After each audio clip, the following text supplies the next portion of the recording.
ഞാൻ പുതിയ ഫോൺ എടുത്തു. ഐഫോണോ? ഐഫോൺ, വെറും ഐഫോൺ അല്ല, ഐഫോൺ 15 Pro Max. നല്ല ഫണ്ടായാലോ.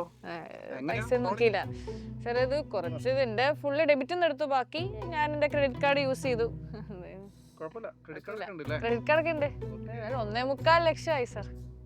ക്രെഡിറ്റ് കാർഡ് ഒക്കെ യൂസ് ചെയ്യുമ്പോൾ ശ്രദ്ധിച്ചാൽ മതി, കുഴപ്പമില്ല. കുഴപ്പമില്ല. ഞാൻ ഓൾറെഡി ഇപ്പൊ മാക്കും മൈക്കിന്റെ ലാപ്ടോപ്പും പിന്നെ അതേപോലെ ഐപാഡും പെൻസിലൊക്കെ ഓർഡർ ചെയ്തിട്ടുണ്ട്. എല്ലാം ക്രെഡിറ്റ് കാർഡ് ഉണ്ടല്ലോ.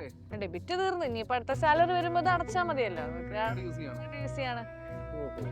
അല്ല, ക്രെഡിറ്റ് കാർഡ് ഇങ്ങനെ ഈ മാക്ക് ഇതിലൊക്കെ വലിയൊരു ഫണ്ട് ആവില്ലേ? അതിന്റെ റിസ്ക് അറിയോ? എനിക്കറിയോ റിസ്ക്.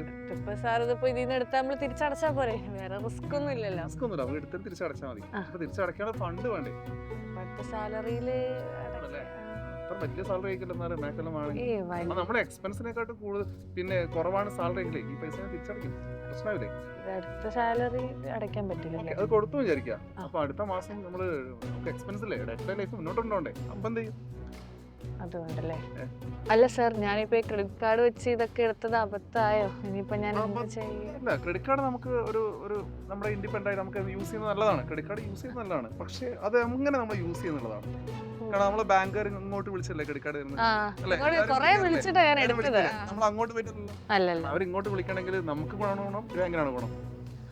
അത് ഞാൻ ആലോചിച്ചില്ല സാർ. അത് ഇമ്പോർട്ടന്റ് അല്ലേ? അപ്പൊ എന്തായാലും ക്രെഡിറ്റ് കാർഡ് നമുക്ക് ഇങ്ങോട്ട് വിളിച്ചിട്ട് അവർ തരുന്ന സാധനം. നമുക്ക് ആ ബാങ്കിൽ അക്കൗണ്ട് ഇല്ലെങ്കിൽ പോലും വേറെ ബാങ്കുകാർ വിളിക്കും ക്രെഡിറ്റ് കാർഡ്. ഇപ്പൊ ഒരു പ്രശ്നം എന്താ അറിയാ, നമ്മളിപ്പോ ക്രെഡിറ്റ് കാർഡ് നമുക്കൊരു എമർജൻസി യൂസ് ആയിരിക്കണം. നമുക്കൊരു പെട്ടെന്നൊരു മെഡിക്കൽ എമർജൻസി അല്ലെങ്കിൽ പെട്ടെന്നൊരു ക്യാഷിന്റെ പ്രശ്നം വന്നു, അല്ലെങ്കിൽ പെട്ടെന്ന് ഐഫോണിന്റെ ഐഫോൺ പ്രോ മാക്സിന്റെ എമർജൻസി, മാക്കിന്റെ എമർജൻസി അല്ലെ, പെട്ടെന്ന് ഐപാഡിന്റെ എമർജൻസി വന്നു. ആ എമർജൻസി അല്ല, മെഡിക്കലൊക്കെ എന്താ വെച്ചാൽ ഒരു എമർജൻസിക്ക് മാത്രമേ നമ്മൾ എന്ത് ചെയ്യും ക്രെഡിറ്റ് കാർഡ് യൂസ്. നമ്മൾ എങ്ങനെ അത് ആര് എങ്ങനെ യൂസ് ചെയ്യുന്നു അതിനനുസരിച്ചിട്ടാണ് ക്രെഡിറ്റ് കാർഡിന്റെ റിസ്ക് എന്ന് പറയുന്നത്. സ്ഥിരമായിട്ട് ഒരു മെഡിക്കൽ കേസ് ഒക്കെ വരികയാണെങ്കിൽ ഒരു എമർജൻസി യൂസ് ചെയ്യാൻ കുഴപ്പമില്ല, നമുക്ക് ആ പൈസ തിരിച്ചടയ്ക്കാം. സ്ഥിരമായിട്ട് നമ്മളിങ്ങനെ ഒരു ക്രെഡിറ്റ് പോലെ എടുക്കുകയാണെങ്കിൽ അത് ഓടിയാണല്ലോ സംഭവം, നമ്മുടെ അക്കൗണ്ട് പൈസയിലായിട്ട് തരികയാണല്ലോ. അപ്പൊ അത് എന്തായാലും നമുക്ക് എന്ത് ചെയ്യും, പിന്നീട് ഒരു വലിയൊരു പ്രശ്നത്തിൽ പോകാൻ സാധ്യത. കാരണം നമ്മളെ റവന്യൂ ഇതുമായിട്ട് മാച്ച് ചെയ്യാത്ത അവസ്ഥ വരും. അതിനെക്കാളും കൂടുതൽ പൈസ കൊടുക്കാണ്ടാവും നമ്മൾ പെടും. ഇപ്പം നീക്കിന് അടുത്ത മാസം സാലറി ഇപ്പം എന്ത് ചെയ്യണം, ഈ ഐഫോൺ വാങ്ങിയ പൈസ കൊടുക്കാനുണ്ട്. അപ്പൊ ഈ സാലറി അത് കൊടുക്കണ്ടേ? അപ്പൊ കുറച്ച് പൈസ കയ്യിലുള്ളൂ. അപ്പൊ വീണ്ടും എന്ത് ചെയ്യും, എന്തെങ്കിലും അത്യാവശ്യം വരും. അപ്പൊ എന്ത് യൂസ് ചെയ്യും, വീണ്ടും ക്രെഡിറ്റ് കാർഡ് യൂസ് ചെയ്യും. പിന്നെ ഈ ക്രെഡിറ്റിന്റെ പൈസ കൊടുക്കാനുണ്ടാവും എല്ലാ മാസം.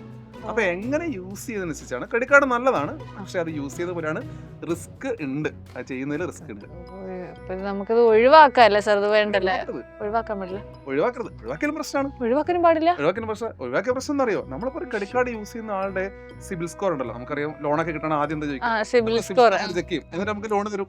അപ്പൊ അതിന്റെ പ്രശ്നം എന്താ, ക്രെഡിറ്റ് കാർഡ് ഒഴിവാക്കുന്ന സമയത്ത് നമ്മുടെ സിബിൽ സ്കോർ അങ്ങ് താഴും. കാരണം ഇയാള് ക്രെഡിറ്റ് പിന്നെ നമ്മുടെ സിബിൽ സ്കോർ എന്ന് പറയുന്നത് ഇയാളെ റീപേയ്മെന്റ് കപ്പാസിറ്റി, ഇയാള് സ്ട്രെങ്ത് ആണ് എന്നുള്ളതാണ് കാണിക്കുന്നത്. അപ്പൊ ക്രെഡിറ്റ് കാർഡ് ക്ലോസ് ചെയ്യുമ്പോൾ എന്താ പ്രശ്നമുണ്ട്, അപ്പൊ ഇയാളുടെ സിബിൽ സ്കോർ ഓട്ടോമാറ്റിക് കുറയും. അതും പ്രശ്നമാണ്. അവിടെ നിന്നോട്ടെ, ഒരു കാര്യം ചെയ്യും, ക്യാൻസൽ ചെയ്യും. കുരിശായാലോ നമ്മൾ ഓർഡർ ക്യാൻസൽ ചെയ്താ പോരെ? അതിപ്പോ ഓർഡർ ചെയ്തു പോയില്ലേ, ബുദ്ധിമുട്ടാവല്ലേ അവർക്ക് ക്യാൻസൽ. ഞാനിപ്പോ എന്റെ കാർഡിനല്ലേ സാർ പ്രശ്നമില്ല. സാറിന്റെ കാർഡ് ഫ്രീ ഉണ്ടാവോ? ഏതെങ്കിലും ഒന്ന് മതി സാറിന്. ഇപ്പൊ ഒരുപാട് കാർഡ് ഉണ്ടാവുമല്ലോ സാർ. റേഷൻ കാർഡല്ല, ഇതേപോലത്തെ ഇങ്ങനെ ഇരിക്കണ കാർഡുകൾ, ക്രെഡിറ്റ് ഡെബിറ്റ്. സാറിനാകുമ്പോ എമർജൻസി ക്യാൻസൽ ചെയ്യല്ലേ? ക്യാൻസൽ ചെയ്യും.